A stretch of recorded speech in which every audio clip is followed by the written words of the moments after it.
আমাদের খুবই ভালো লেগেছে দেশের মানুষদের পাশে দাঁড়াতে পেরে এবং দেশকে সাহায্য করতে পেরে, অসহায় মানুষদের পাশে দাঁড়াতে পেরে। আমরা বাঙালি যে সবাই যে এক, আমরা সকল পরিস্থিতিতে সব সব বাঙালি যে একসাথে হয়ে আসি, সকল পরিস্থিতিতে এটাই আমরা পরিচয় দিচ্ছি। অনেকে অনেকে অনেকভাবে সহায়তা করার ট্রাই করতেছে, আর আমাদের সকলকেই উচিত যে আর কি এগিয়ে আসা।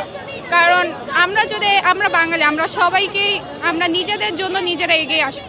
অবশ্যই অনেক ভালো লাগতেছে আর কি, কারো সহায়তা করতে সবাইকে সহায়তা করা উচিত, সকল শ্রেণীকে এগিয়ে আসা উচিত, তাহলে হয়তো বা তাদের সহায়তা হবে। বন্যার যারা অসহায় এবং তাদের যারা ক্ষতিগ্রস্ত হয়েছে তাদের জন্য কিছু করার চেষ্টা করছি। এই জন্য তাদের জন্য এই 2 দিন অনেক কষ্ট করে আমার পা ব্যথা নিয়ে আমি জায়গায় আসছি তাদের সাহায্য করতে।